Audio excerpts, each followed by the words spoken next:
Okay, that's the end. So let's go to the beginning. All right, hopefully everybody can see the screen. Um, while I'm in presentation mode, I can't really see hands. So if someone could maybe keep tabs on people that want to comment. And again, this will break down section by section. We'll pause at the end of every section and provide an opportunity for comments. And if you want to submit comments through chat, that's fine. We'll capture the chat as well. And that'll be a written record, so we'll know, who submitted the comment in case we have questions later. Okay, so that's kind of the groundwork of where we are. So let's kind of dive into it. So, most important things, I guess, are that a notice was put out. So if you're not aware of this, it was released on November 13th. The turnaround time is 60 days, which is really short for a notice, particularly in light of the holidays, both Thanksgiving and Christmas in that time frame. And so we, within AASHTO, we're kind of, I don't say scrambling, but we wanted to get this session today together quickly so we can start to collect comments, because we need to, collate all those comments across the various subcommittees and then get it into a final form. For the deadline for comment submission is January 13th, 2025. So all of you can submit comments directly, and I will post a link to the NPRM, so you can read it online if you want. But if you're going to submit your own comments, which I would encourage you all to do, in addition to AASHTO's comments, those have to be in by January 13th. And the notice says you're to reference docket number Federal Highway 24-0048. So that's kind of the big picture. In terms of what Federal Highway noted as their changes, and this is just right out of the notice, so there's nothing magical here, but they feel like this rule is necessary to establish and revise definitions that are related to asset management, to update the TAMP development processes, to incorporate new requirements that were included in IIJA/bill language that weren't in the normal asset management sections, and then to define or better define procedures for recertification of the TAMPs. I'm still stuck on the word TAMP, and if you read the notice, they dropped the T and it's AMPs now. Apologize for that. It's gonna take me a little while to get the transportation part out of that, but they feel that the notice will advance the practice of asset management, and will provide some state DOT flexibility, and we'll kind of highlight where that new flexibility seems to be that they're referring to, and then remove obsolete regulations. So that's kind of their summary of what this rule does.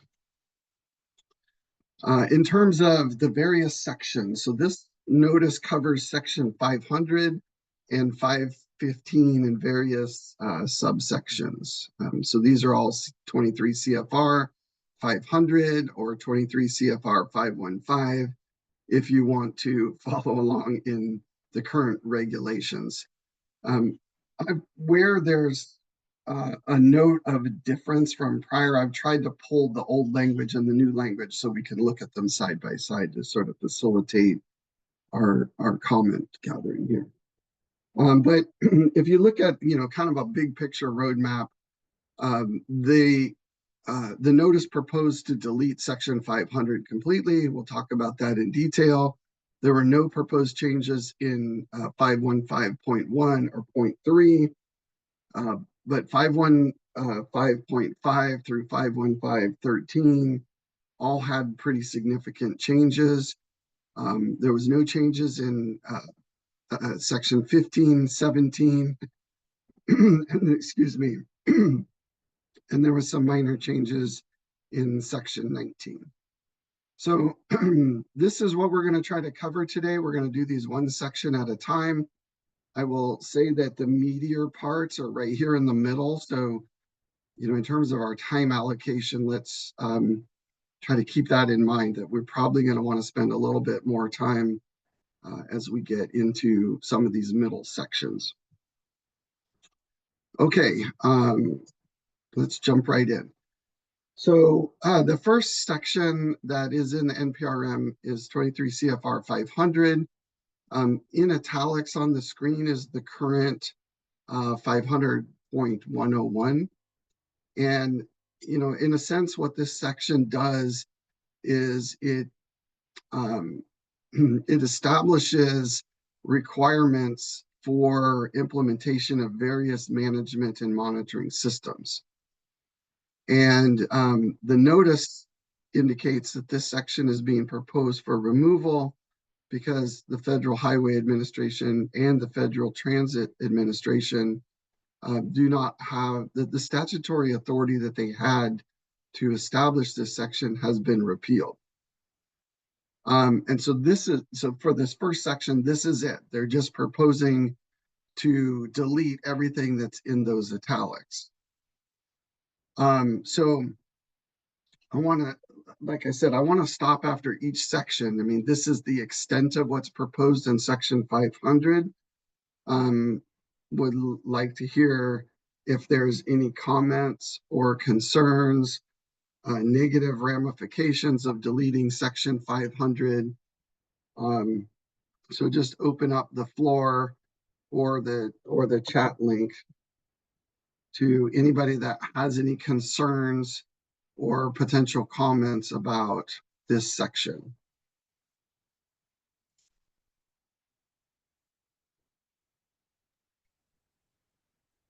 Well, hey, this is Justin Bruner from PennDOT. Good morning, Justin. Good morning. I thought I'd start off by saying that I recognize that they've lost the authority for this, but it's considerably easier for state DOTs to get funding for tools and systems if there's a requirement for it. So if you remove the requirement, it may impact state DOT's ability to finance those tools. So that could be a bit of a problem. Yeah, thank you. That was my thought too. As we're in the middle of retooling our bridge management to comply with the new specifications, we have been pointing back to this section. Us as well. Yeah, and I guess when I think about that, I'm just not sure.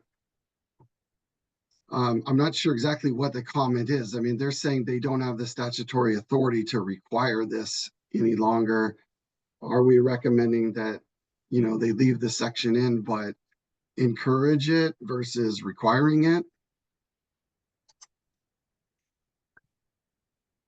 Yeah, I don't know. I would be a fan of them putting in some language for encouraging it, because otherwise it could lead to the concept of someone thinking they could achieve the projections you would need from more simplistic tools, which may or may not be the case depending on the size of your DOT. Can I break in? This is Laura Heckel from Illinois. 515 7 G, the second sentence, pursuant to 23 USC 150, blah, blah, blah. Each state DOT shall use bridge and pavement management systems meeting the requirements of 515.17. So it's covered there.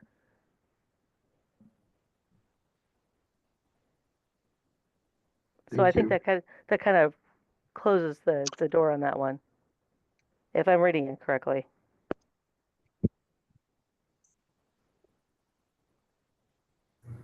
And we'll get to 515.17 and kind of cover that, and maybe we can circle back on that point.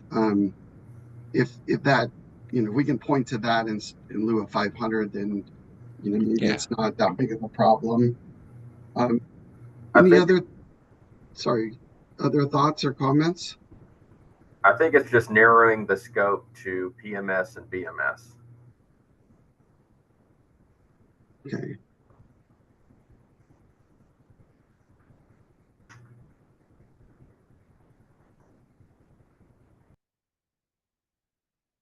Sorry, I'm trying to take some notes as we go as well.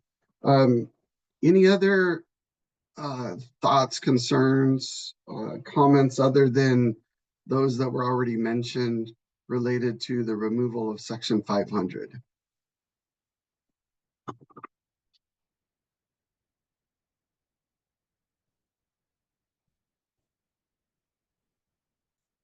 I'm not seeing anything in the chat. Any hands, Anna? Nope, we look good. Okay, so for section 500, we'll kind of park for a minute the justification until we get to section 17, and we'll look back at it. But also note that section 500, as you can see, includes many other management and monitoring systems beyond pavement and bridge management systems, and so that would definitely be lost for states to lean on if they were trying to implement one of these other systems. So Sandy, how would this impact the state's ability to federalize maintenance programs? Yeah, so my thought was like within Maryland, we put together a very robust white paper on how we manage the stormwater pipes for conveyance. And I'm just wondering, I don't know the ins and outs of section or part 500, but does that tie into if a DOT wants to demonstrate that they have a management and monitoring system that is consistent with federal statute and then can access federal dollars versus having to use state dollars, which are typically used for inspections? That's kind of what I was asking in my weird way. No, I appreciate that. That's exactly what we're looking for. So kind of a different look on this for those federalizing of maintenance programs. And if we take away some of these, non-core systems in pavement and systems like a drainage system or a maintenance management system, Right. is that limiting?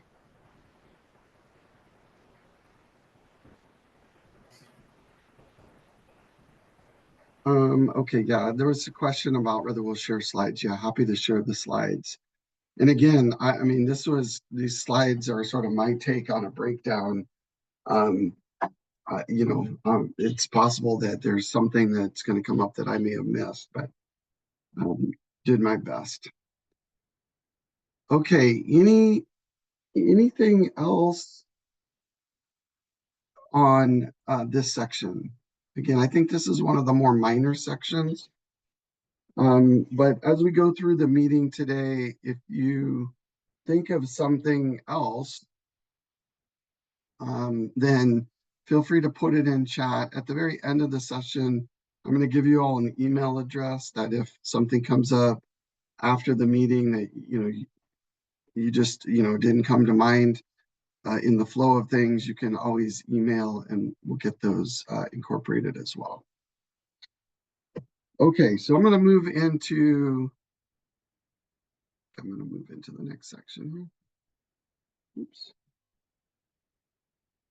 Okay, so now let's talk about there are some a section in the document here that proposes to establish or revise definitions. And so this is in section 515.5. There is a definition for climate change. It's shown on the screen. And then there's also a definition for extreme weather events.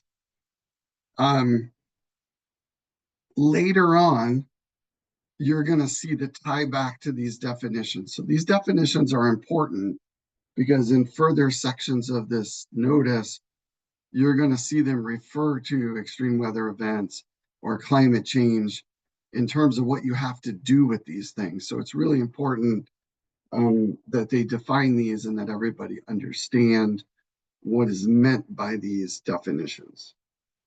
So I'm going to take these a couple at a time. There's a number of slides here with different definitions. But let's start with these two. So these are the proposed definitions that are shown on the screen, and in the bullets were the things that were explicitly identified as things that would fall under the umbrella of that. So for climate change, they're talking about sea level rise, and I assume storm surge as well, although it wasn't mentioned. And they're also talking about the increase in frequency of extreme weather events. And then down immediately below that, they describe extreme weather events, as significant anomalies in temperature, precipitation that, manifest themselves in these various things: heat, drought, wildfire, tornadoes, hurricanes, rain, any kind of calamity you could think of that's caused by the weather. So comments, concerns, questions, things that AASHTO should be thinking about in our comments back on these two definitions right here. Hi, this is Sandy again. I would be concerned about the definition for climate change that is presented here, where they're using climate in the definition for the definition of climate change. So I would propose that it would be written in a way that speaks to what the gist of climate change is, which is, a long-term change in the average weather patterns or conditions, or something that ties back to temperature and weather conditions in that initial first bullet underneath climate change.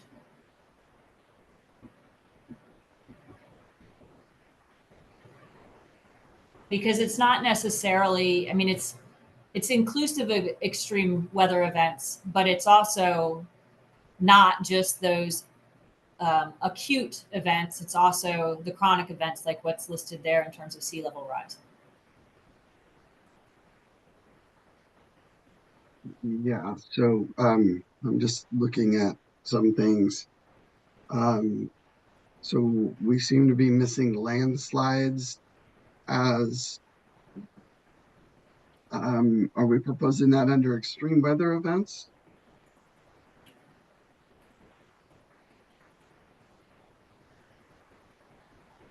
Whoever entered landslides, I'm sorry, I can't see from the chat who that was, but are you proposing that to be included under the list of things under extreme weather events? Hi, yeah, this is Andy Clark from New Jersey. Yeah, I guess, unless it's just an after effect of heavy precipitation, or I don't know if it's included under that, but it seems like it's something I've been reading about that keeps happening. Yeah, I definitely agree it's happening. Do they or we have studies to define significant anomalies? I'm not sure. That's kind of a vague term. What constitutes a normal storm versus a significant anomaly? I'm not sure what that is. And so there's other comments that, that these are, this is somewhat ambiguous language here. Heavy precipitation or heavy flooding. What constitutes a heat wave? I guess the question, from my standpoint, is sometimes if you comment that these are vague, then their response will be to nail it down. Sometimes it's good to have things vague. And that, particularly when it comes to these two topics, because we know already that there's quite a bit of difference of opinion around the country about these two definitions, and rather, whether we want to be nailed down or we want to keep it a little open-ended, maybe a strategy that we think about in terms of a subcommittee. Hey, Mike, it's William. Hi, William. Yeah, I was hoping you were going to chime in. This is right in your subcommittee's alley. Yeah, and I'll just give a quick plug. The subcommittee on risk management will be meeting to discuss this on Monday. I think you have to take the definitions for what they are worth, extreme weather events. I would remind people that this is pretty much modifying guidance on a risk-based asset management plan. So things like geotech may be implied within other sections. Mike is just covering the changes that he identified. And you may find that terminology for things like landslide, earthquake. I think Christos posted something dealing with what is a long duration.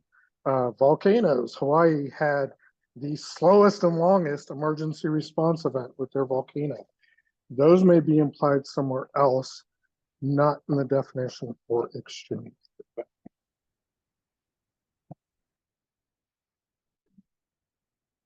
Okay, so maybe elsewhere in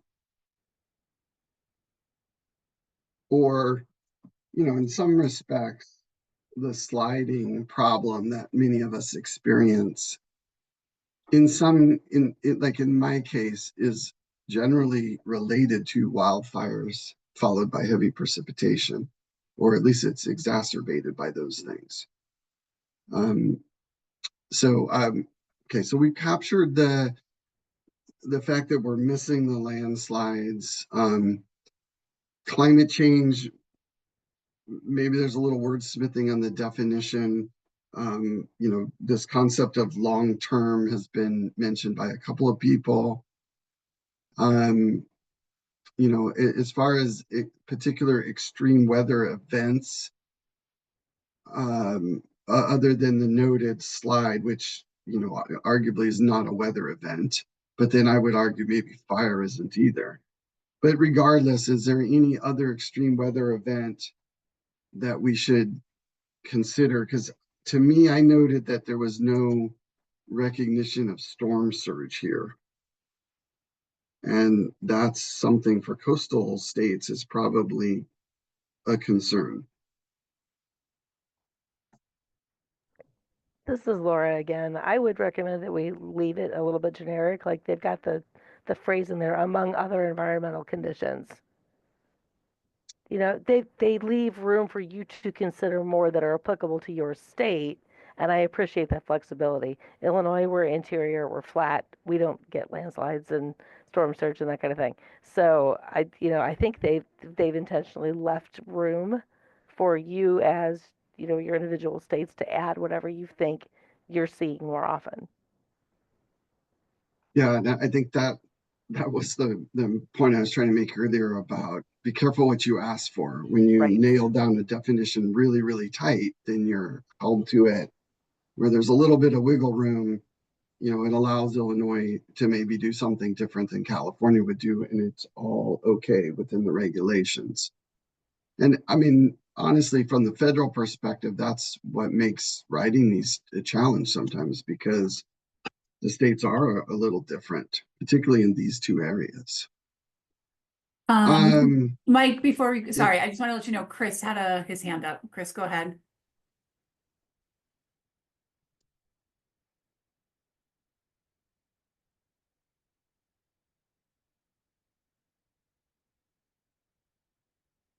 Sorry, Chris, if you're talking, you're muted.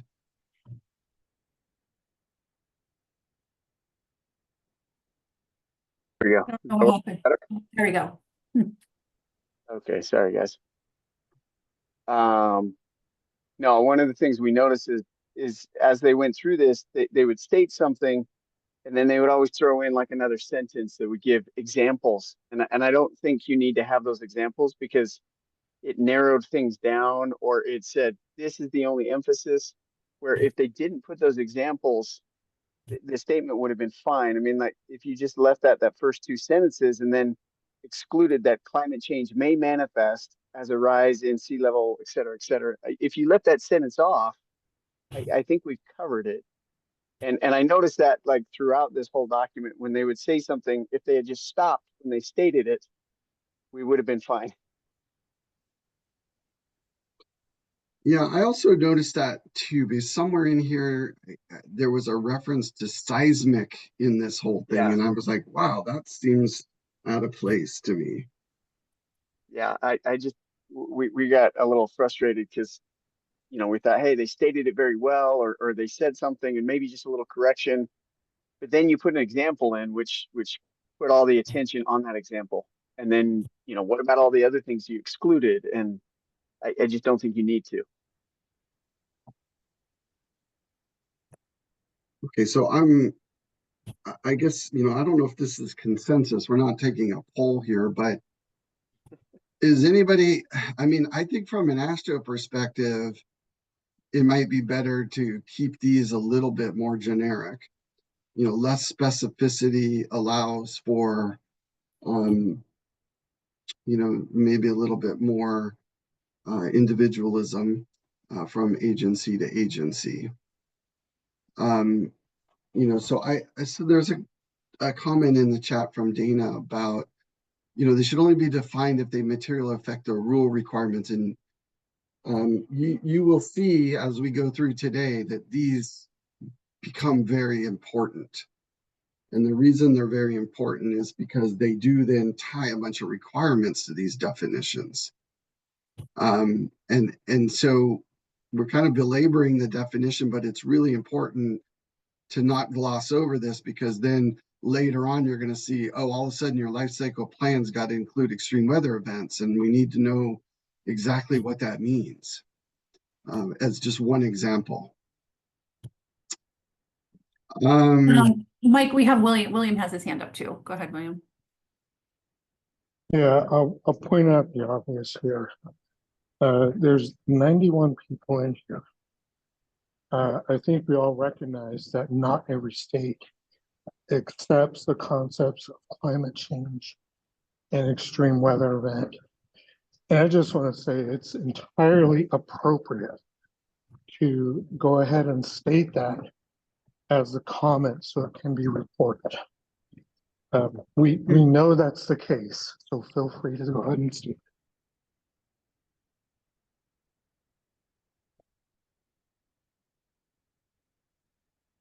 Yeah, I mean, I think that's a given. There's certainly different perspectives on this.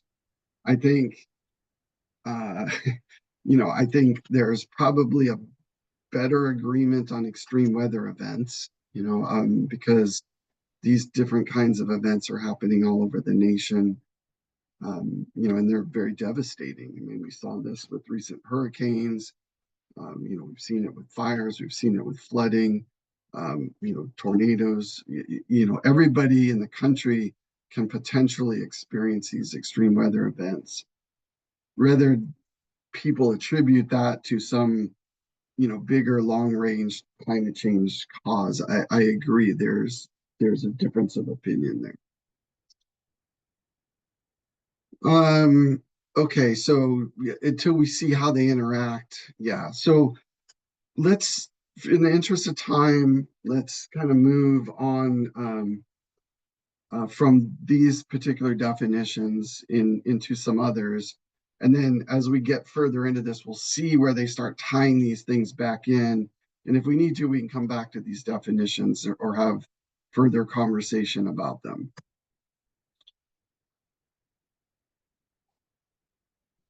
Okay, all right. Okay, so they offered a definition of a long-term plan. The definition's on the screen, and they also establish a definition for resilience. And you could see that proposed definition on the screen here. Any comments or concerns about either of these two definitions? Let's take long-term plan first. because I think that's kind of an easier one to knock out. Anybody have a concern with the proposed definition of long-term plan?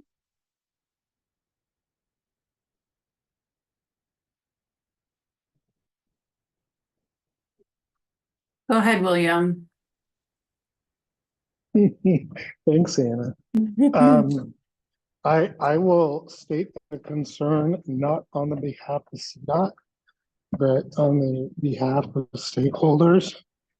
That term, when you're looking at states that do not have coastal/sea level rise issues, is sort of hard to demonstrate.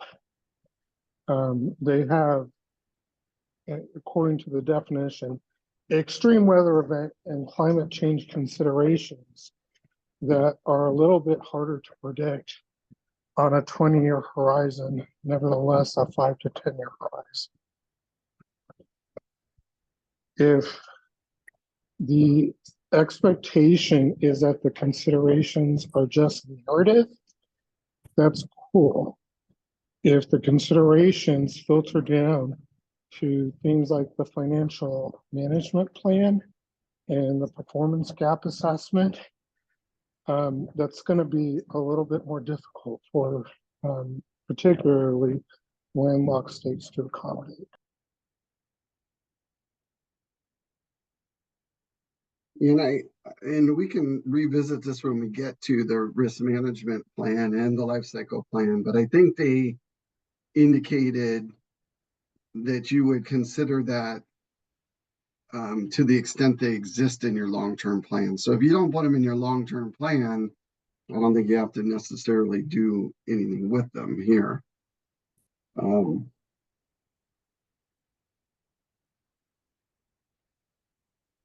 I would argue, according to that. Yeah. Okay, so I'm seeing some other chat, but I'm not anything particular about long-term plan. Anybody have any concern about long-term plans not being fiscally constrained?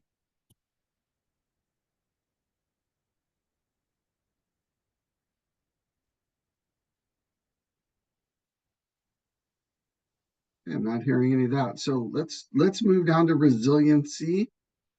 Can we hit ACE's comment real quickly? I guess one thing to consider would be the need to address climate for or to receive certain funding programs. Can you elaborate, Ace, on that in terms of the definition of long-term plan? No, I'm sorry. That was in reference to the previous slide. We were talking about,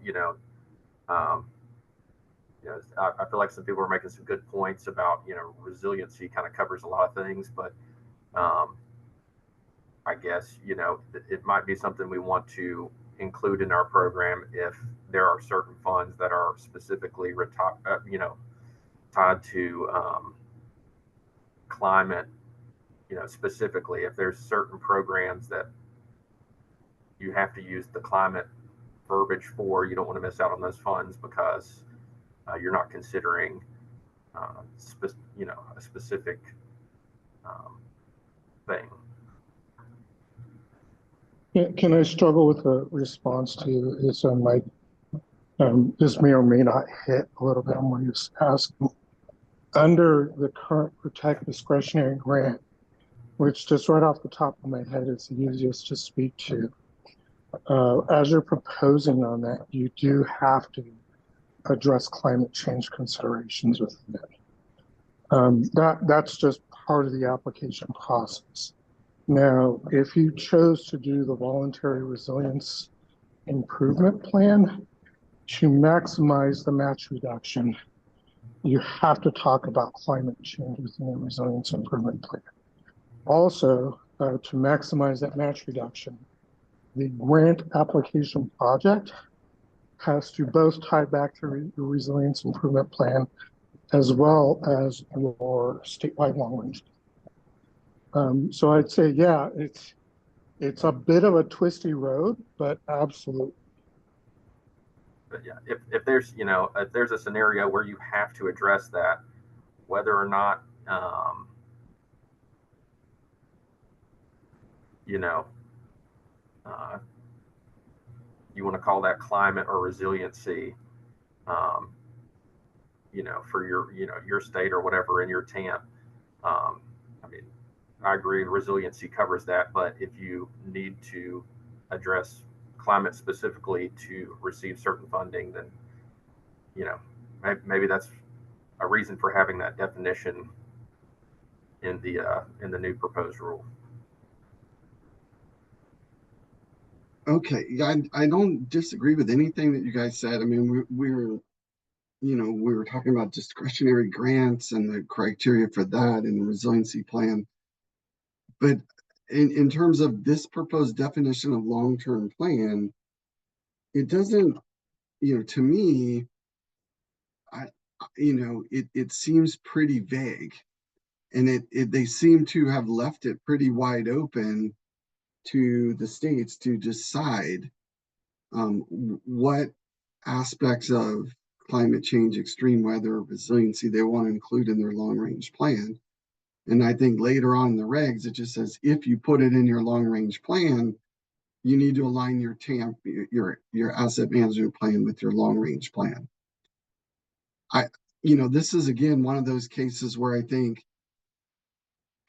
you know, I like the more broad, personally, I like the more broad definition because it seems to give you a lot of wiggle room in terms of the long range plan component here.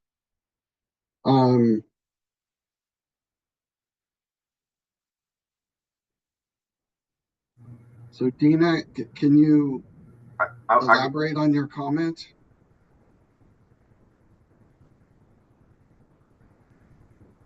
This is Asa here. I mean, from my perspective, it was more so on the previous slide. I feel like in terms of what me and William were talking about, it more applies to the previous slide. Understood. I was sorry, I was referring to the chat note from Dana Reading in Florida. Can you elaborate on how the definition of long-term plan would impede the ability of Florida to implement asset management plan requirements?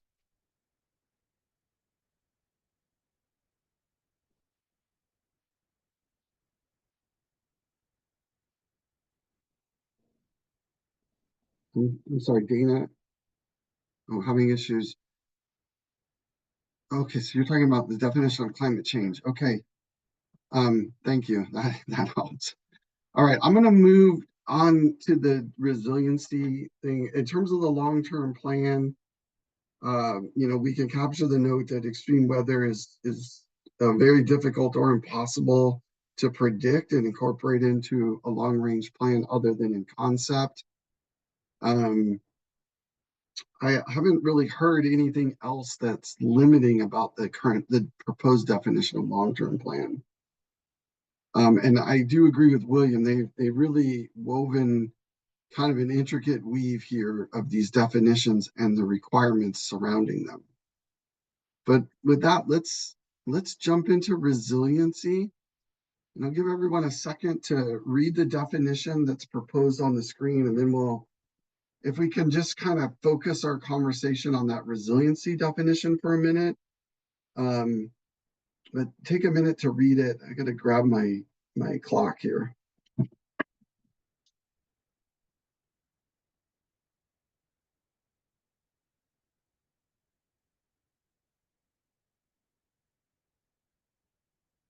Okay,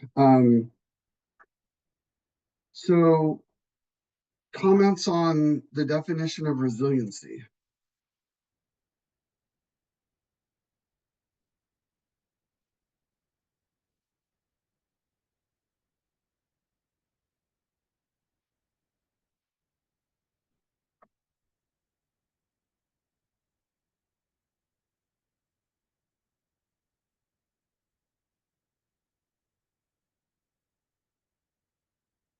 Everybody's good with this one? The only question I have is if it's limited to system level, is that an issue? What do you mean system level? Well, in the proposed rule, You mean project level? Yeah. Yeah, well, it says that resiliency is evaluated on the system level rather than with respect to a project. So it's not quite the same definition as what's in 23 USC, which is what I think Zach, somebody put in the chat earlier. So the definition is different. Yeah, slightly. Here, they seem to be focusing at the project level.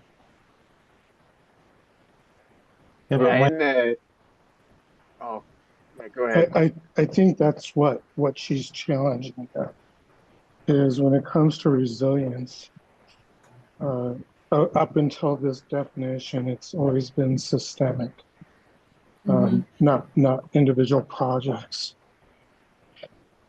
And I think that just on initial looking at it, the problem I have with it is that term project, because FHWA has always said that your asset management plans should not deal with projects. And this very much focuses towards that. but the actual NPRM says that resilience has the same meaning as defined in 23 USC 101A24, except that under this part, resilience is evaluated at the system level. So I think, Right. and I haven't confirmed that this is the actual definition from 23 USC 101. That is correct. Yeah. It is. So I don't know where within that current definition, which is on this slide, they would be putting system in. Are they saying with respect to a system means a project, or you know what I mean? There are a couple of places where you could plug in system versus project, and it would be nice to know exactly what they mean when they say that. I think back to William's point, I mean, there's nothing about a project in an asset management plan. Right. You know, these are programmatic strategic documents, not project decision documents. And maybe that's a comment that we made.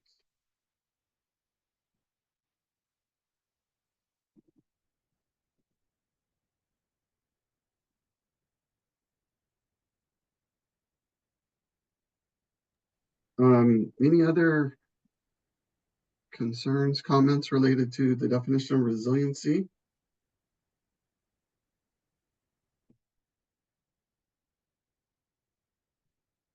Oh, I thought this one was gonna take more. Investment strategy is the coded term for project. Is that, or is an investment strategy more of a programmatic? I don't know. It was a question, and I think you agreed with me. And you program projects, or for asset management, you program investment strategies. Well, I mean, I'm inclined to think that one of our comments would be that, you know, the definition proposed for resiliency focuses at the project level, where the asset management plan is not project specific and is more strategic and programmatic in nature. And when we recommend that the definition be revised to be to define resiliency at a program level as opposed to a project level. I can support that from a CDOT perspective. I'm worried a little bit that the importance of the definition isn't until later in a section where it's calling for resilience considerations within your model. Yes. So if you're a state that is not supportive of the terms climate change or resiliency or adaptive capacity, which really deals with climate change, you should have an issue with the definition. because it's enforced within a model. Yeah. I'm just kind of, skimming through the chat. So, ASIS comment, how does planned program as a whole address resiliency versus how a project does? In say Alabama's case, I would say, well, in your asset management plan, you may have a program to address, coastal climate concerns, whatever those may be, sea level rise, storm surge, whatever. That's totally different than what you would do as a strategy, a mitigation strategy at an individual project level. So it's more about we're going to take money away in most cases from condition improvement things to address these, the resiliency of the system as a programmatic strategic move, and that has implications in your TAM. So I mean, that's just the one thing that came to mind thinking about your particular state. Okay, well, if you have further comments on resiliency, please put them in chat. But if once we move past resiliency, if you want to go back and talk about it, please include that this is about resiliency so that we don't get confused when we're reading the chat later. Okay, I'm going to move on. There's a couple more definitions and we'll get into the meat. In terms of, we're still in section 515.5, amend the definition of life cycle planning. The current definition is shown on bullet 1. The proposed definition is shown in bullet 2. The two changes are highlighted in kind of that yellowish orange color. So they've added in extreme weather events and resilience as part of your life cycle planning strategy, and they've added in extending life, which are new.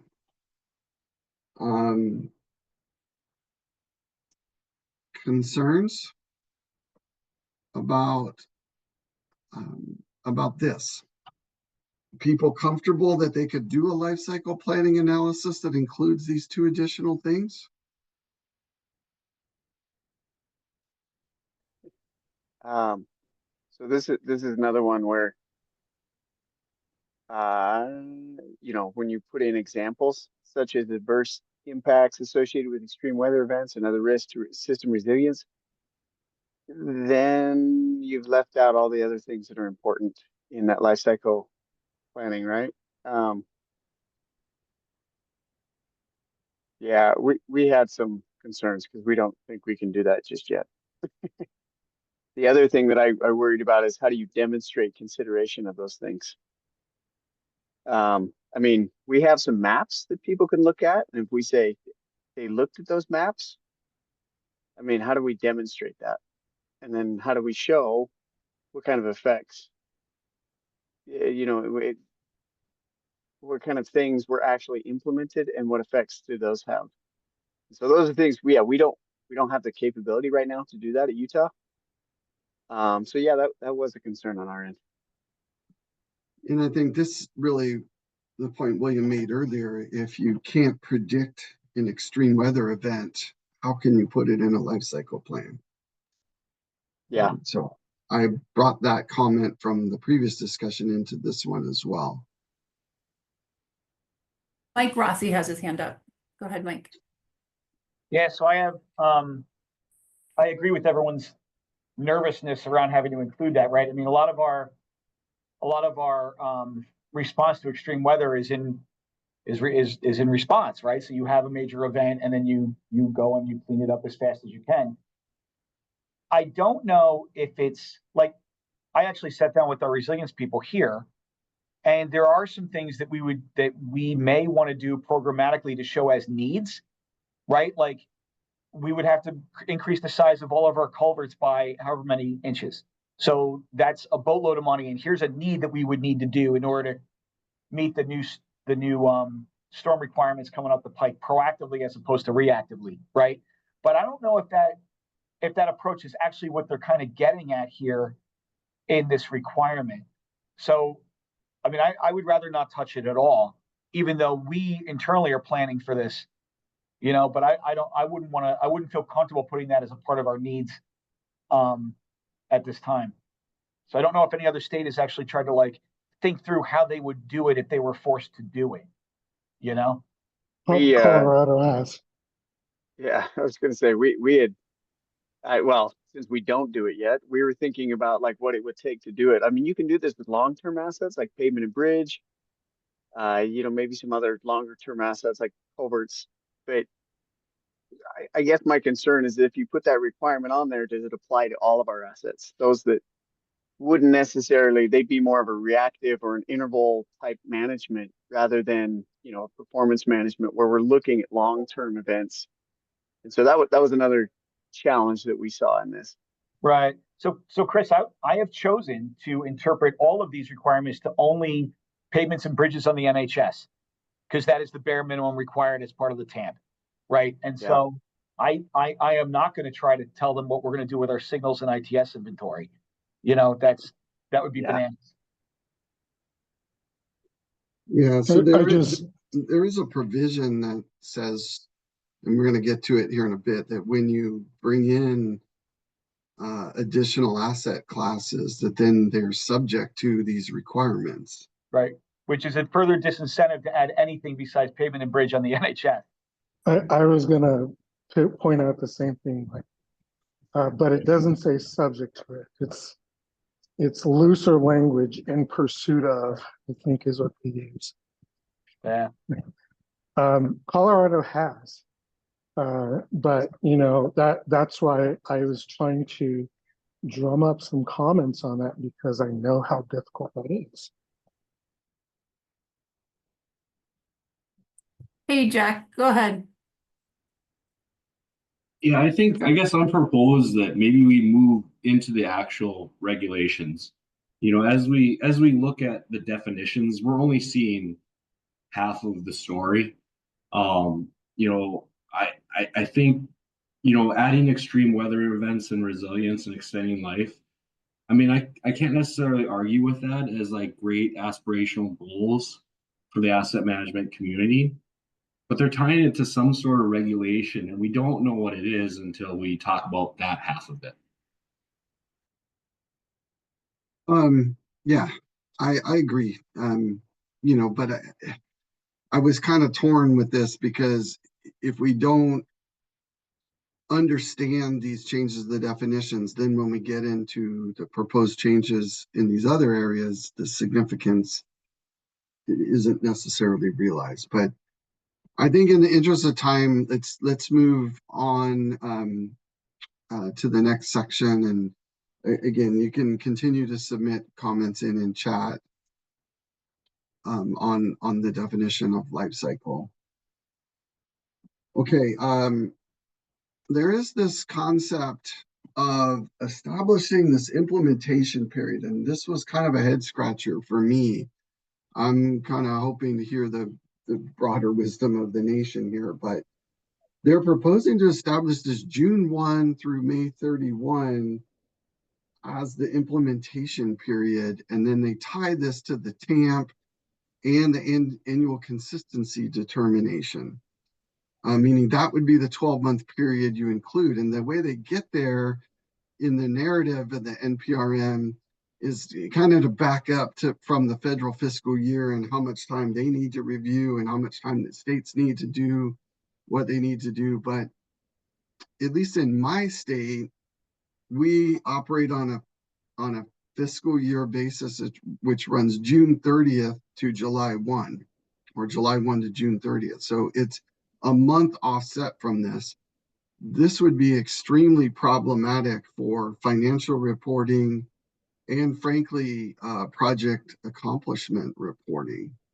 I'm kind of curious, did anyone else read this and have any concern, or is that, I just thought the dates were odd. Laura from Illinois, yeah, it's terrible because we're also July 1 to June 30th. And we've brought up over the last 6 years the fact that I have to estimate what our June letting is going to be able to get that last month of our fiscal. But this actually makes it worse because now I've got to go look at the previous fiscal to grab June from June of the previous year. So they tried to address the concern of having to estimate June of the current year, but they actually made it worse. Yeah, that was my exact comment. Any other concerns about this provision? And it seems to be all really revolved around a timeline to get to October 1 through September 30th. And I gotta believe there's a way to, to allow states to do this on their timeline and still meet the federal timeline. But Mike, this is Katie Zimmerman. I added to the chat that the Federal Highway Administration also wants some states to update their TAMP off cycle if their processes change. And so if their processes change, this proposed implementation period may not correspond to when they have to respond with an updated asset management plan. yeah, thanks, Katie. Okay, anything else on this one? Lots of agreement in the chat, Mike. So I think this is a Okay. unanimous, yeah. Okay, yeah, it seemed very spurious to me. So okay. Mike, related to your comment, not directly related to this, so shouldn't we also ask for the flexibility that the USC originally envisioned with this implementation and consistency determination reporting? Because you talked about the concerns with the financial data, and I agree with that. At the same time, there are other ways to measure consistency than just financial. And if we push for that flexibility, in addition to the changes that you're talking about here, I think we might gain on both sides. So flexibility beyond the one, the one guidance they give of financial as being the best evidence. Exactly. Okay. All right. I think I got those. Okay. Anybody else with hands, Anna, before I move on? No, looks good. Okay. All right. So I'm sorry to interrupt, Mike. I was just thinking of how to weasel that one. You could choose to develop an AMP that is in compliance, because I think that's what they mean by implementation. And then later, to match up with your ease of reporting, produce a substantively changed AMP that puts you back on cycle. Just saying. Yeah, I don't know if I want to try to get into how we game this yet. It's not even regulation. I'm hoping we get it fixed so that, it kind of works for what the Federal Highway Administration's trying to get at with this proposed change and what the states need to do. I think we'll propose something that, just cuts people's review time down a bit or something. There has to be a way to make both work. We're only talking about 30 days. Yeah, I have begged them to move the due date back a month, and the only way to do that, like you said, is to change the amount of time people have for review. Yeah, the other thing that always gets me is that there's the deadline for the local HPMS, the non-interstate NHS, is I think what, June 15th or something, and we're always like waiting for that to be able to give our answer 2 weeks later on the current timeline. And so to push this in front of that, they would lose a year's worth of non-interstate NHS payment information, which to me doesn't make any sense. Okay. Brad had his hand up. Sorry, go ahead, Brad. Yeah, thanks. Just quickly, I think you're going to get there, but in 515.11, what is it? D2 lowercase numeral 2, I think is providing the flexibility that Scott's asking for, where it says the determination can also demonstrate plan implementation without addressing funding allocations by work type. So anyway, when we get there, I think that's how I read that section to actually address the flexibility that Scott was asking for. Thanks, Brad. Okay, so now we get into the proposed revised definition of risk management. So the current definition is on the top bullet. The proposed definition is below. The orange text is what's been added, just so they can kind of compare.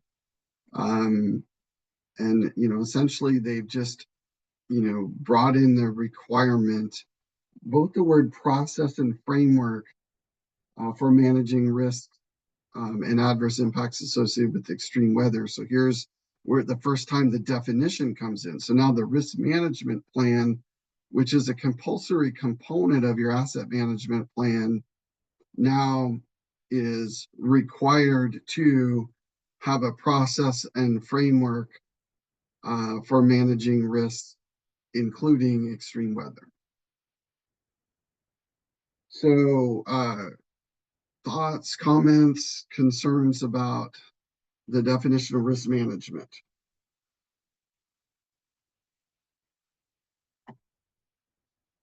Should we just call on you right now, William? I was just thinking I was talking too much, Mike. No, I mean, you're the chair of the risk management subcommittee. Initial thoughts about this?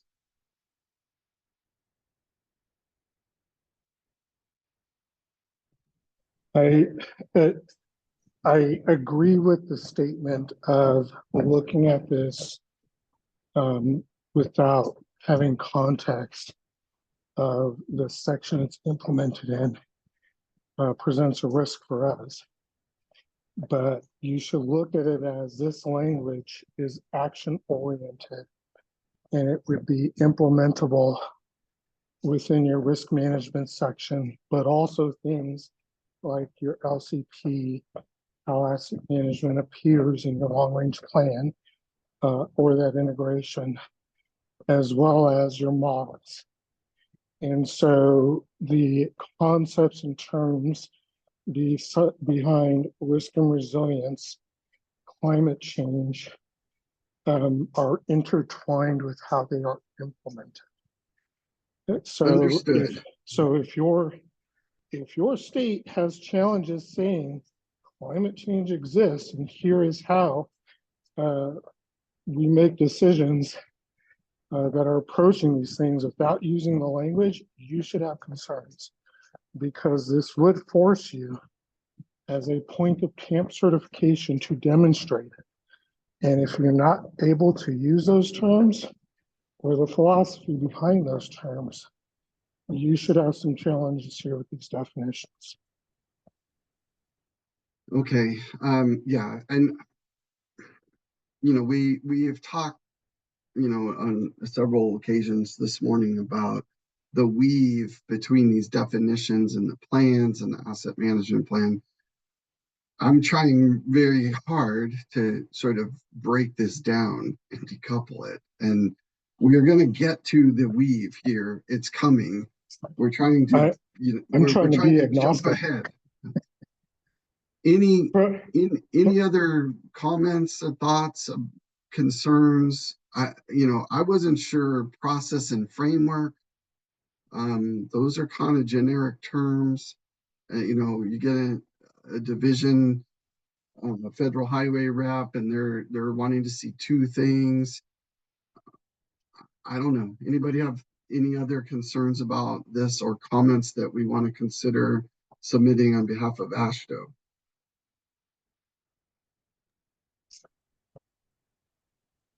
Yeah, so Mike? Mike, I'm having problems here being agnostic. From a CDOT perspective, I think we're on board here. From an SRM perspective, I could see where states should have issues with putting directly in the concept of risk management, climate change, extreme weather events within the analysis, evaluation, and management of risk.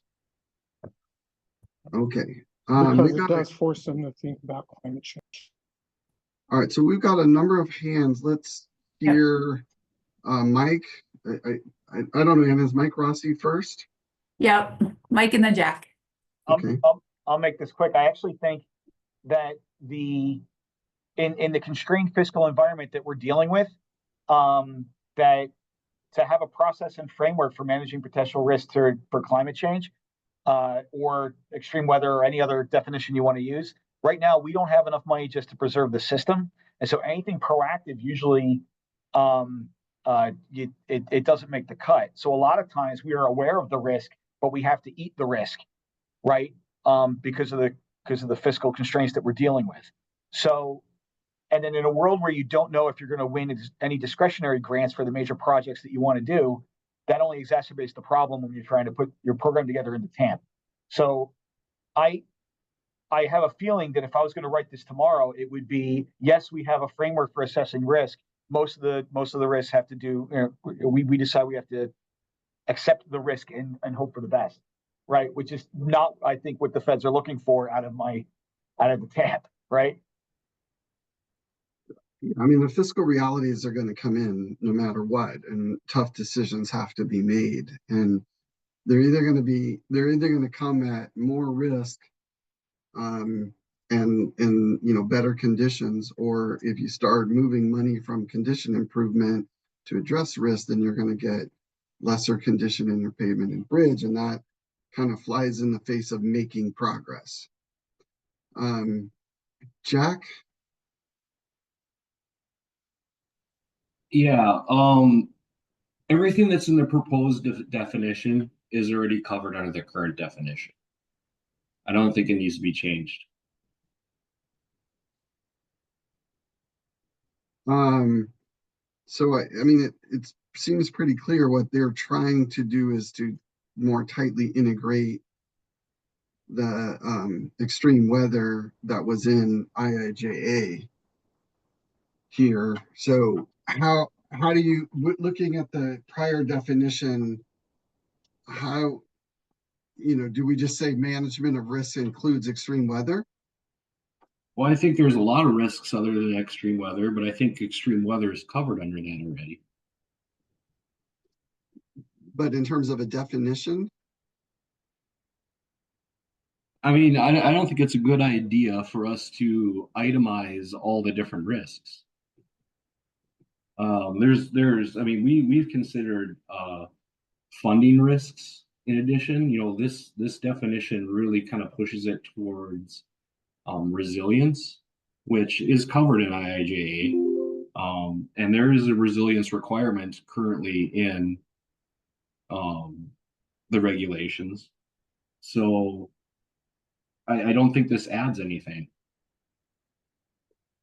Yeah, this is another example where they threw in a such as and they narrowed it. And I don't think that we need to narrow it. We should allow that flexibility to say, hey, what other risks are we identifying? What other risks are we managing? Rather than just state those ones. That was kind of a recurring theme. I keep seeing a such as and including and those types of things. Like I don't think they need to add those. Valid point.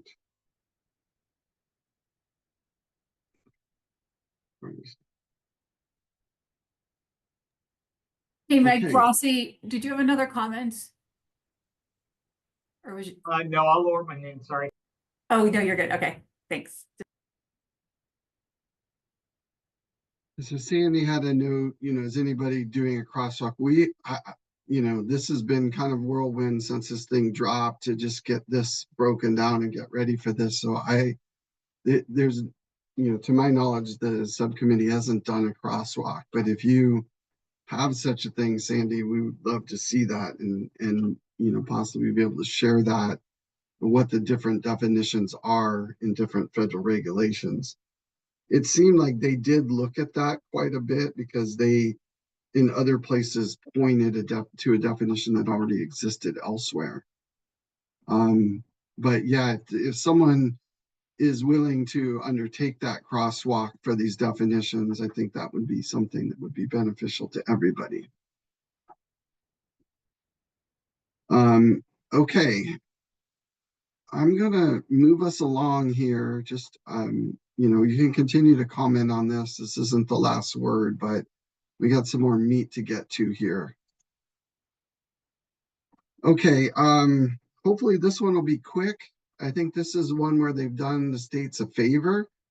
The existing regulation defines these 5 work types, and they're very they require everything to fit into these 5 things, and states don't always operate in align with these 5 things. And so they seem to be giving the states the flexibility to define their categories the way they want to define them. Anybody have any concern with the revised definition of work types?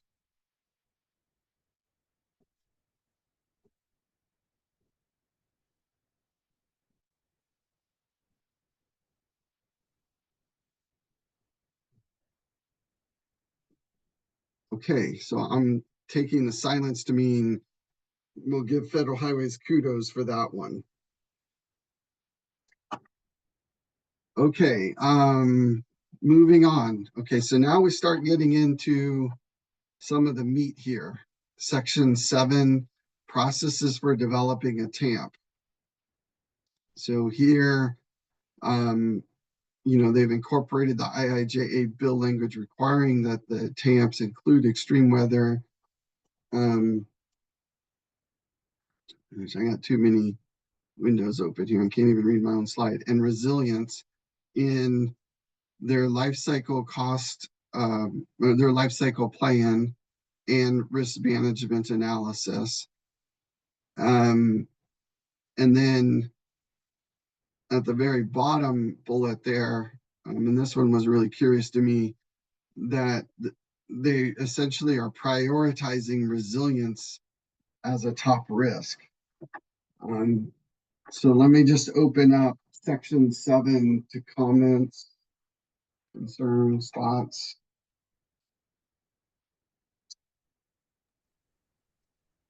I have a lot of comments on this one, but Go ahead. just to cover the first, well, that last bullet, yes, I thought that was odd that they said resilience is a risk. I'm sure that's not what they intended, but that's what they said. So on that last one, yeah, I would appreciate just some clarification on what they meant by that. Let's see. And then in that, the language up at the beginning, including cost impacts related to the presence or absence of resilience. We don't currently do that. Personally, I would appreciate a requirement that, kind of pushes the rest of my organization to even look at that. But at the same time, we don't do that. And I don't know that there's an appetite in UDOT to do that right now. And so that's one concern I had. And then I'm just looking at all my comments that I had made in the document here. Any concerns about your bridge deterioration model, including extreme weather? Because I'm pretty familiar with bridge deterioration models. I've never seen one anywhere in the world that can do that.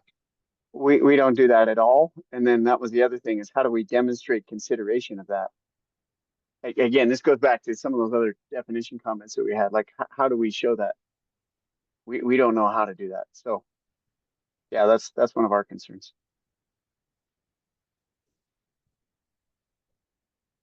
Thanks. Other thoughts, comments, concerns about section 7?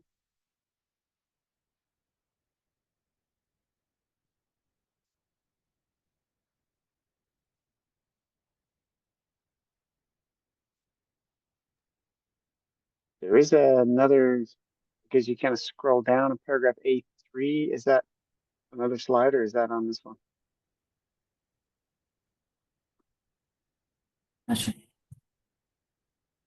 We do have a hand. That's the next slide. Sorry, this section is Okay, multiple We'll slides. cover this Sorry. one. So Yeah. Then we'll let's get just to the next thing. try to take We'll it keep one going at on a this one. time. I'm sorry, Anna. Oh, yeah, we do have a hand. Go ahead. M. Selby. Hey, Emily. Oh, there we go.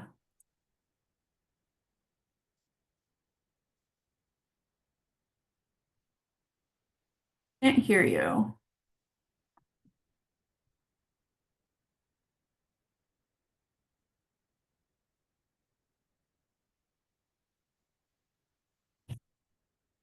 Hi, is that better? Oh, Yes. yep, got it. Now we can hear you. Good Okay, morning, sorry. Emily. Good morning. I was just going to say that I think the inclusion of the extreme weather into the life cycle costing is basically creating more burden to the state DOTs.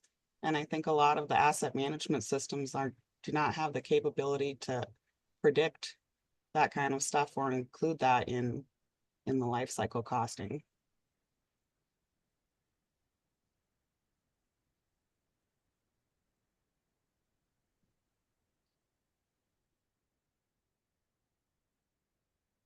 Sorry, I'm just trying to get your comment. I was going to say when BRM has that as a section, maybe we can have that discussion, or DTIMs is what we use for pavement. When that becomes a part of that section, maybe we can talk about it, but we don't currently have a method to even do that. Yeah, so it sounds good on paper, but can we actually do this? I had a lot of those same concerns.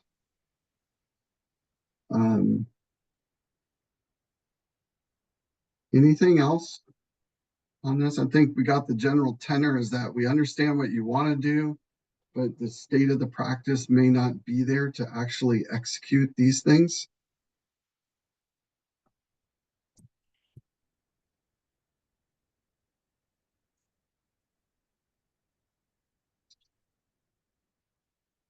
Okay.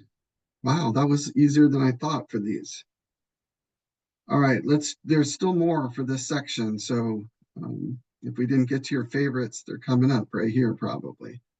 Okay, so here's some of the other provisions in section 7. I'll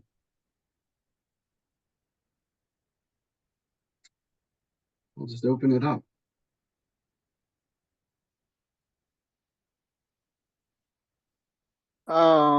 Okay, so anytime I see the word consider, to me that's kind of a vague word. I don't. What are you expecting? I mean, right now we consider lots of things, but we don't do anything to close those gaps. And so that's one of those fuzzy words that I would appreciate them just clarifying what that looks like. I mean, to go back to some of the other comments, like if we just said that, yes, we accept the risk, and so no, we're not going to close that gap. I think that is consideration, but that would be nice to know if that's sufficient. Or are they saying you need to show how you're going to close that gap? And that's why I say that's just a little fuzzy.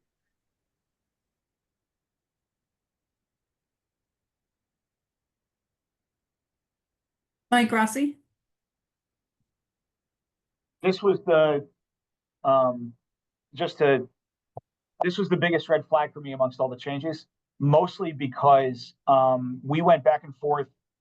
We were one of the first 3 states to do a TAM, and we went back and forth with the Fed quite a bit about the need to be able to set declining targets over time. Once again, based on available funding, et cetera. If I read this correctly, it is essentially saying that we are on the hook for constant improvement in performance of the NHS. Period. There is no room for declining targets, regardless of what is happening in the state. We get a large part, we get a chunk of money from the federal government, but that money does not just go toward, nor are we responsible for just the NHS. the rest of the state needs to be taken care of too, right? So I am very nervous about this phrase being anywhere in the rulemaking, because it completely ties our hands in terms of being able to handle our asset management role holistically across the state. Very well stated. I'll pick up the banner. Who's with me, right?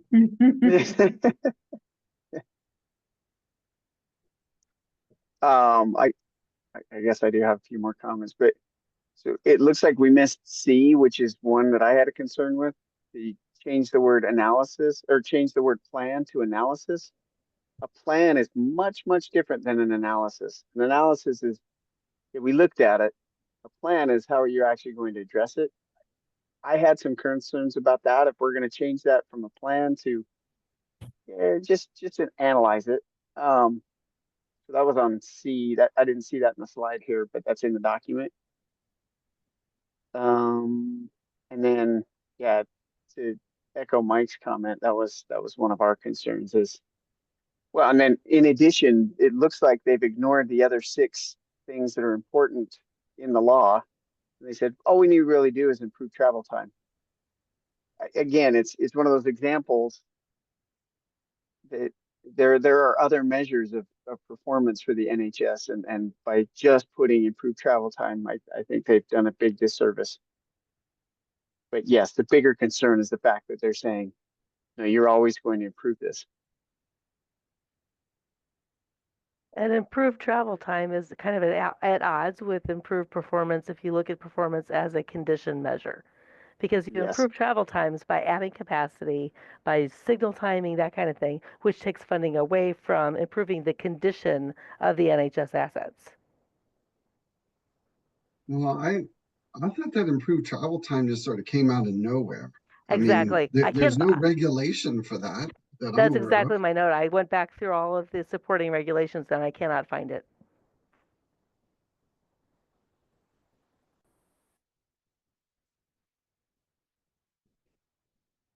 Okay. What about E6, the very bottom bullet? Investment strategies, funding an estimated cost of expected future work by asset class. Any concern about that?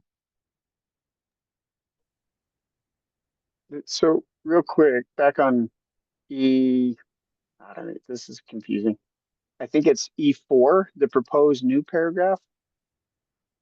Yeah, it's just really confusing the way they wrote it. Include a description of how the selected investment strategies are influenced by consideration for how the selected investment strategies would sustain and maintain a state of good. Like it honestly, like I have no idea what that sentence is actually asking. I read it 10 times. I couldn't figure it out either. And I gave Patrick up because that's actually their narrative, not the regulation. Right. I honestly found it was a lot easier for me to read the proposed regulation. It was easier to understand what they were trying to get at than it was to sometimes read the narrative. And in that case was one where I didn't even understand that sentence after reading it many times. Yeah, it is one very long run-on sentence. And not to mention that 4 and 5 are repeated in their entirety up to the comma. Yes.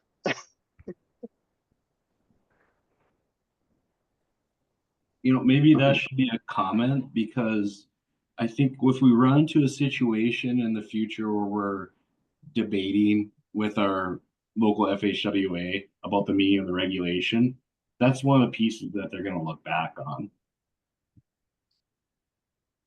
So I guess what I'm getting at is like, and I'm not proposing we do that at this meeting, but it might be worth looking at the narrative and making comments on the clarity of the narrative. Yeah, I mean, ultimately the narrative falls away, right? Like it's not regulation, but then, a lot of times your divisions that are oversighting all of this will then go read that narrative and then they interpret the regulation based on that narrative. Right. Yeah. So it really isn't that way though. So what was that section number where that confusing language was? That was E4 is what they said. Well, I think that's what they said. Because then they said proposed paragraph E5 after the second half of, the second half of that same sentence. I just couldn't figure out what they were saying. Okay, And I'll then note that. on E6, technically the requirement to identify available funding and the anticipated cost of expected future work are already in paragraph D, lines 1 and 2. So why are they adding that same, like that? That's what I got out of the E6 narrative. I'm sorry, repeat Why that are they again. adding E6 is repetitive with what? Other section? paragraph D, lines 1 and 2? D1 and 2. Because they said it down at the bottom. They said plan required under paragraph D. So why are we adding more if paragraph D already states it? And again, maybe it's they were trying to say something else, but the way they wrote it, it was just confusing. I don't know. Yeah, like I said, I kept going back to the actual regulation here because the narrative was confusing to me as well. Yeah. Any okay, so we got a lot. There's a lot here. Consider is vague. States need the ability to set declining targets if their fiscal constraints don't allow them to improve. Recognizing that the available funding has to be applied outside the NHS as well. Not in support of the change in paragraph or in section C from plan to analysis. We don't believe improved travel time should be in here, as there's no regulation to back that up. And it seems out of place. And then E4 and E5 are just confusing, and we don't really understand what they're trying to say. And then E6 seems to be duplicative of D lines 1 and 2. That's what I captured. Anything else on section 7? I think that's the last section 7. Yeah. So before we go to 9, last call for section 7, at least for verbal discussion. Okay, let's go to 9. So here's the TAMP requirements. Proposed revisions include the things in the orangish kind of text there. So the risk management plan, we've already talked about that. And both of those points we've already made comments about. There's a new requirement to describe how the investment strategies are influenced by performance risk and LCP. And a new requirement to describe how investment strategies make progress towards addressing risk and resilience. That sounds all like narrative to me. But any comments, concerns, other thoughts on section 9? So is that first line, performance gap analysis must include strategies to close the gap? Is that just redundant because we already said that in 515.7? Or does it need to be in 2 places, I guess is my question. That strategies, well, here you could have a strategy to close the gap, but then you could say, I can't afford that. That's how I read it. So I think they're saying you need to develop something to nail down a cost of what it would take to close the gap, even if you don't have the funds to do it. That's how I read this. Okay. Yeah, maybe I misread it. I mean, when it comes I think that's what it's funding saying. I think you're right. scenarios, you could do whatever you want because it's not, you could have a scenario that says I need $1 bazillion to close the gap, but you don't have it. And so you won't be able to execute that strategy, but you could still analyze the strategy. And I think, if you think about it from a federal perspective, there's good reason why they would want the states to do this, because it would require you to put in front of somebody, a decision maker, how much money it would take to get to your goals. And that is actually probably a good number for decision makers to have to see. No, I agree. I just thought, can we just put it in one place and just be clear? And that's really my biggest hang up. But totally agree. I think you should have these. I'm glad that they're requiring it so that at least we have to put it in front of them. Whether or not they accept those or choose to do anything with those, that's their choice. But yeah, I think the big thing was it seems like it's in two places. And this one's much clearer to me than what we had in 515.7. But maybe I'm reading it wrong. So anyway, that was the big thing on that first one. But looks like Matt has his hand up. Yeah, in a kind of a different vein, they reference some executive order policies from the current administration that are being advanced despite them being likely to be amended or rescinded by the new administration. States already take into account in asset management the risks of asset damage and deterioration from climate and weather. Our concern is that adding such language to the current rule would likely generate new requirements by FHWA.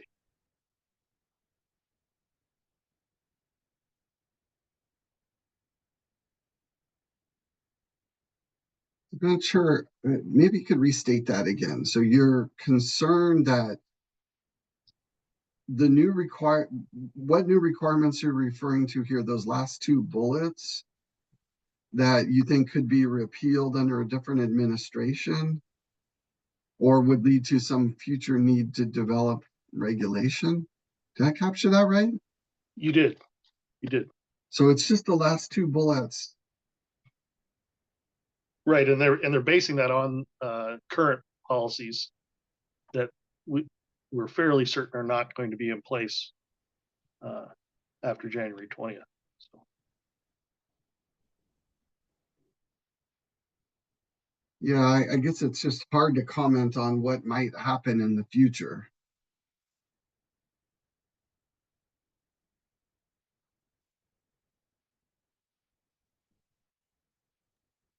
I'll capture that. Okay. Jack has his hand up. Go ahead, Jack. Yeah, so like another way of phrasing this is that they in the NPRM, they do specifically reference an executive order from the previous administration. And now whether or not we agree with that order, it's one of those things where it could likely change and it might not, who knows, with the next administration. But I don't know if from Astro's standpoint, if we should be entertaining modifying regulations due to an executive order rather than through the actual law that has been passed. And so I think that should be like an overall comment from Astro that that really these regulation changes should be tied to the law that was passed by Congress rather than executive orders, because I could see us getting in a situation where an executive order being used to modify regulations could cause quite a bit of whiplash. We've kind of seen similar things in the past already, and I think that should be a general comment.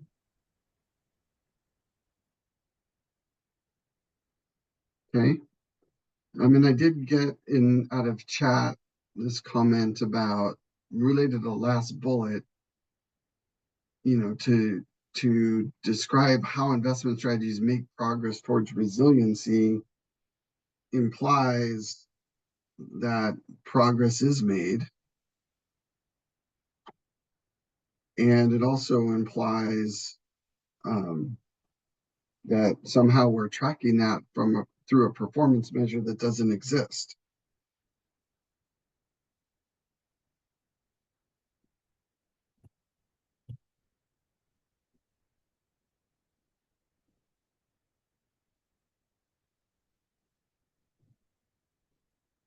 All right, anything else on this? Go ahead, Brad. Hey, Mike, I just wanted to offer that I read these last two bullets as an attempt by FHWA to show the investment strategies as being better connected to the rest of the TAM.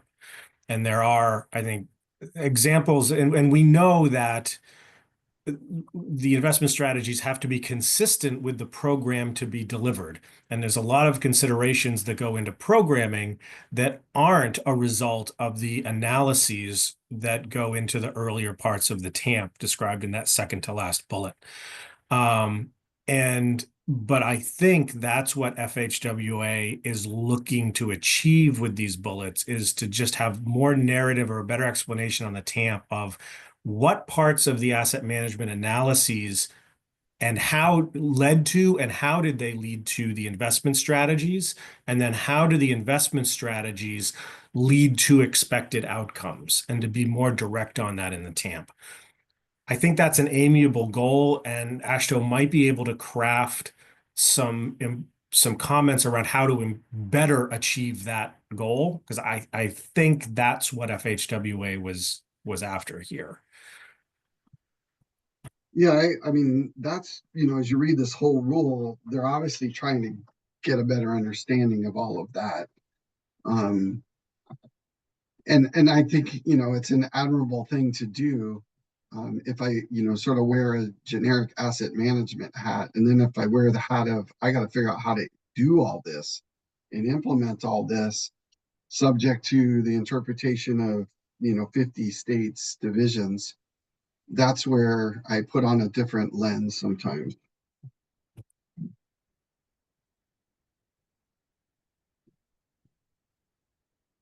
Okay, it seems a couple other things coming into chat with any, that's good. Okay. Wait, AASHTO should officially oppose changes in regulations based on executive order. I don't know if Ryan is still on the call. Do you want to comment on that? Is that something AASHTO would do? Would we make a comment to officially oppose changes based on executive order? Could we even do that if we wanted to?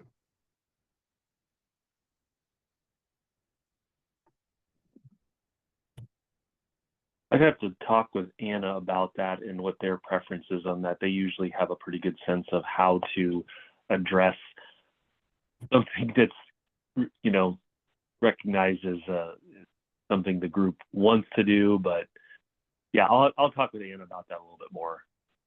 Okay, so we'll punt that one to our policy group. Thanks, Ryan. There's a comment in here about requesting an extension to the comment period. Yeah, it does seem rushed. And I don't know if that's tied to the administration or what. I will say, Mike, I will just say that I was surprised that they gave us 60 days for this. We have been typically getting 30 days recently. So I was pleased to see this did not have a 30-day window. Okay, so Anna, from your perspective, AASHTO's not really entertaining the idea, and Karen noted we normally get 90, so it seems, we lost a third of our normal review time. So I don't know. I mean, I think this is more of a Christos AASHTO question than a subcommittee question, but I think we're going to get through all of this here in the next few minutes. And, yes, there's more we could talk about, but I think we'll capture the main salient points here to be able to, submit some pretty good comments. Could we get, could they be refined and made better with more time? Probably. But I don't know at this point, if it's going to be fatal for us, even with the holidays. I mean, it's 60 days during normal time without two major holidays, and there would be one thing. Yeah. Practically speaking, we probably took our 60 and made it 45 with basically a couple of weeks with Christmas and New Year's, and Thanksgiving, we probably lost a few weeks. So I will say, Mike, I can prepare a letter and have it come out from AASHTO requesting an official like see if we can get an additional 30 days. We have been getting turned down for those. But I can certainly request it. I think that we continue to work on the time frame that we've already kind of established. And then if we do get extra time, then that will be a bonus. Yeah, okay. And Okay. I think Karen has a very good point. You know, this is the first step to collect comments. It's going to take them a long time to get through comments and reconcile the comments. There'll be a new administration in place. Yeah. The rule may or may not be issued. You know, there's a lot that can happen doing this kind of change during an administration change. Okay, I'm going to jump. We got a couple more sections to go, and I want to make sure we get through it all. Annual consistency determination is now separated. So this is its own section. And this is where that implementation period of June 1 to May 31 that we already talked about comes in. And so I don't think we need to revisit that discussion. You know, must show investment strategies were used to make progress.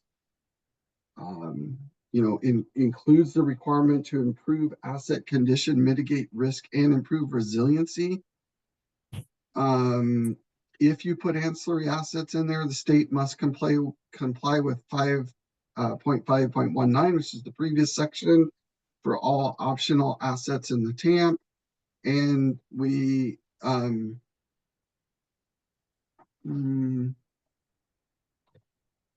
let's see,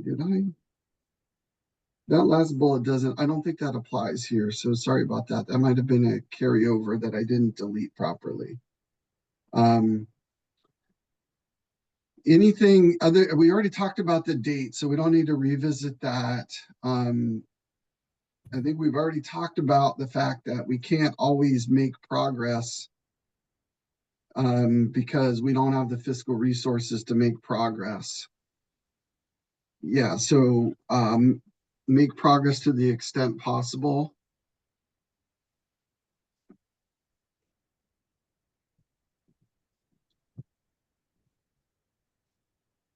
That last bullet actually is the very end of this section. They talk about how, yeah, so you had it right. Okay.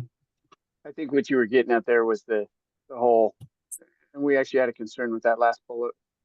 When you say significant change, my concern is where we're still establishing a lot of these processes. I mean, we definitely want to coordinate with our local FHWA office, you know, for any changes. But my concern is if I have to go through this formal process to submit all the changes every time I make those changes, I'm just not going to tell you I made those until when I submit my TAM. You know, and it was like, yeah. I think it kind of defeats the purpose. And so our suggestion was actually to we can notify them of a significant change, but we shouldn't have to go through a formal process. And the thought was we could actually talk to our local federal highway office and say, what does that look like? I mean, what are you expecting? Does this add a significant burden to you to be able to review every time we make any kind of significant change? And you know, the way I read that, unless it was a minor technical correction or revision, like, you know, spelling, we're going to have to submit something. And that's a problem because we want ours to be more of a live document, not just something we submit every 4 years. Thanks for that. I wanted to talk a little bit about this ancillary asset piece. I know many states have other asset classes beyond pavement and bridges in their TAMP. And I think the current regulations discourage states from putting those assets in when they could add value. I'm wondering, is there a consensus or an appetite for a recommendation that optional asset classes included in the asset management plan should be included to the degree the states deem appropriate and not subject to risk management, life cycle planning, blah, blah, blah? Would the state support AASHTO making a stance like that? I support softening up the language on that, Mike. And I also have another comment that's not related. I agree. I mean, what's the point in adding optional assets if if you're just going to be burdened by more requirements? Yeah, it seems counterproductive to what they want to do.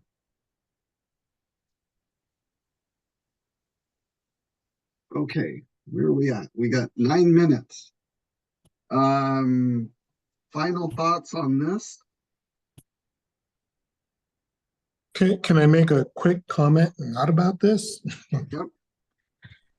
Just responding to the sentiment in the chat about, hey, a new administration is coming on board.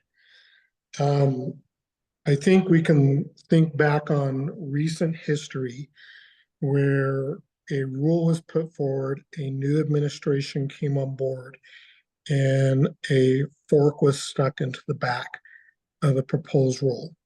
And then the administration changed again, and it was a truncated promulgation of the rule. And it was driven off of the comment period from the previous NPRM. It is of your best interest to consider and develop comments now, because it is likely that even if this one does not go through the incoming administration, it may be revived again based off of these comments. So thank you for participating. Yeah, well, we're not done yet. So we got one more section to go. So I'm going to move to, actually, we have 2 more sections, but one meaningful one. Okay, so 513, 515-13, process for certification and recertification. So they've segregated the process from the TAM. And I don't know if we could have always done this, but at least in my state, we've always done them together. But with this regulation, it seems like they allow them to be separate, and it seemed to allow the processes to be certified independent of the actual asset management plan, and then establish that if you're going to do that, at a minimum, they need to be revisited every 4 years for recertification. But it could make the actual development of the TAMP smoother if you had your processes certified in advance of the TAMP. So I'll just open it up to any, people's reading of this. I saw this as maybe nothing, because you still have the flexibility to do it with your TAMP, so you could continue to do it the way we've been doing it. Or if it's advantageous for you, you could do it separately. And it says, the language is, these 4 bullets, but then it references 23 USC 119, which is all this stuff. So these are the things that you're going to have to get your processes approved for. So, it's basically everything, all of the major components of your asset management plan. But comments, thoughts, concerns on section 13?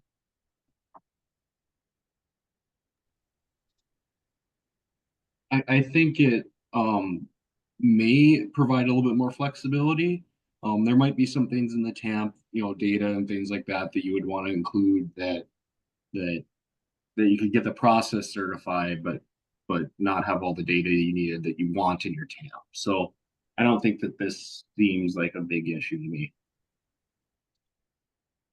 Yeah, that was my reading, because they still allow you to do it in the process of your TAMP and in effect get them both done. They do identify, though, that if you go that way and your processes aren't certified, then you're kind of under the gun to change your processes before they will approve your TAMP, and that could have some negative implications. So it seems like they're trying to do, trying to give the states an option here, the way I read it. Any other thoughts on this? Okay, I'm going to move to 515.19. This is organizational integration. There was a couple things that were added here. Again, references to the long-range plan, to the list of items that we consider, and encourage the states to integrate asset management and mission culture. I didn't even see anything really regulatory here. It was just, yeah, you should look at these, or we encourage you to do this. Anybody see anything of concern in this section?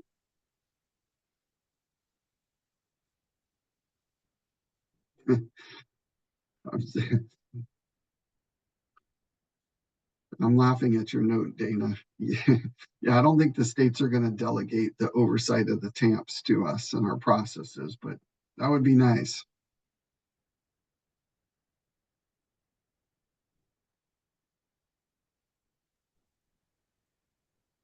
Yeah, we just appreciated clarification. It doesn't really change much, so it is kind of superfluous. Okay, strongly oppose more requirements. Yeah, I think we all do, Matt. Okay, so I know we're nearing the end here. We got a couple minutes left. Just want to close with this. Okay, so we've had a lot of good discussion. Appreciate everybody's time going through this section by section. We've captured a lot of notes. We'll try to get those notes together in some sort of legible form.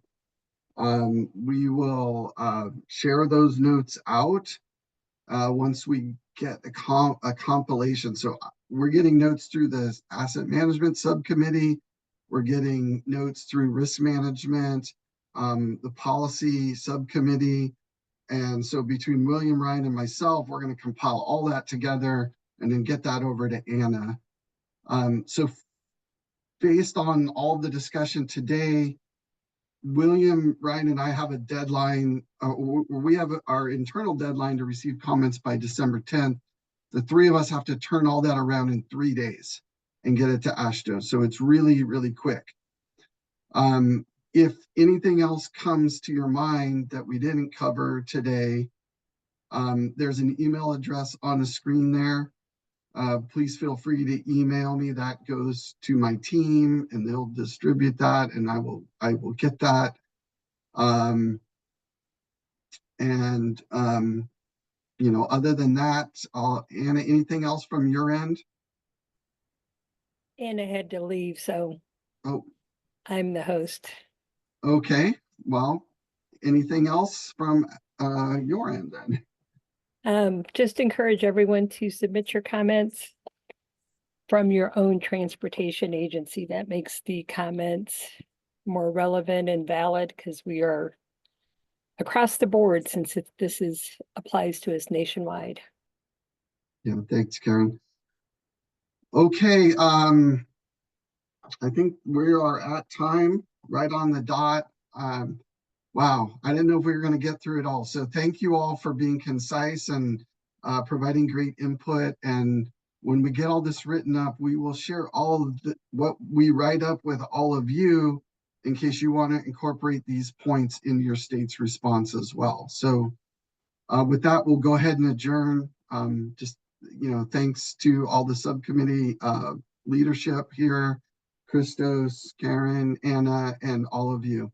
And we'll get this thing done. It's going to be tight, but we'll get it done. So thanks, everyone.